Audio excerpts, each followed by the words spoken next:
what does a session look like? Let's say your first session. Ooh, yeah, okay. I'll go right from the beginning. So let's say someone wants to work with me Yeah. and we both find that we're a good fit because I don't want to work with people that I don't believe will be a good fit. Yeah. And I don't want people to work with me that believe I won't be a good fit. Yeah. So decide we're all goods. And then what I do is everything's done on Zoom and via Google Doc. Mm-hmm. So that we're literally on the same page.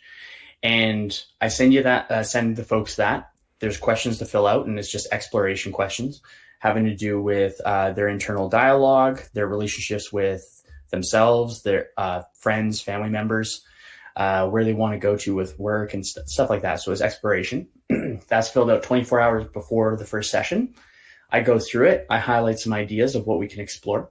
Then we go into the session, and it's 75 minutes to 90 minutes. And we do about 5 to 10 minutes of I call it a vibe check, where we're just having a conversation and seeing where they're at the beginning of the session.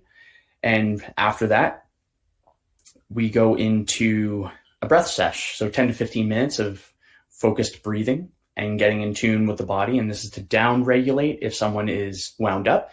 And it's also to up regulate if someone's feeling low. So I want to try getting folks to if it's a scale of 1 to 10, I'm aiming for a 4, 5, 6. That way, when we go into the work, then it's going to be simpler. Mm-hmm. So then after that one, and I'll actually say this, 100% of people have loved the breath work, even if 100% of people didn't want to go into their stories, which I'm totally cool with. Mm-hmm. So then go from the breath, then we go into the stories. And during the breath sesh, some things might come to the participant, and I don't call people my clients. I call them participants because I'm more of a guide. I may be facilitating and maybe the guide of the set and the setting and the experience. However, it's the person that's figuring the stuff out. Mm-hmm. And I always like to ask, if you want, I have an idea. Is it okay if I share? Are you open to that? Because I want to make sure that people are receptive. So after the breath work, I'll ask, is there anything that's either on or off the document that you want to work on? So even if they asked or filled out all the questions, I still ask them that question to see if there's something specifically that they want to go into rather than what I think they want to go into. And then from there, we just simply go into stories. I'll introduce some language games like the should detox, where we can learn how to translate our words from harmful to helpful. I'll introduce soft talk versus solid talk. What's the difference between the two? And that I can actually riff off at any point if you want me to.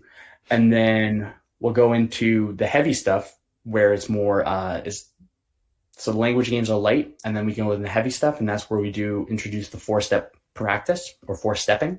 And that's where we take a story that hurts, haunts, taunts, annoys. If someone wants to get unstuck, if someone wants to celebrate the progress and the wins, we find a story of what they've done in the last 24 hours, 48 hours, last week, last month, last year of their life, and find the things to celebrate the wins. Because what happens is it's easier for us to keep the meaning of the ouchie stories and lose the meaning of the wins. And so when we can offset that, where we actually are celebrating more wins more often than we're diving into our sorrows and sadness and getting stuck in the suck, we're changing that. And so the 4-stepping does that. And it's the same practice, two different effects for both types of stories. It's pretty cool. I don't know that part. I don't know why. I don't know why it's that way. It's still an anomaly to me. However, it just works. And I'm like, okay, that's cool. And from there, we just find meaning of the story, and then we move on to the next story, and then we move on to the next story. Okay.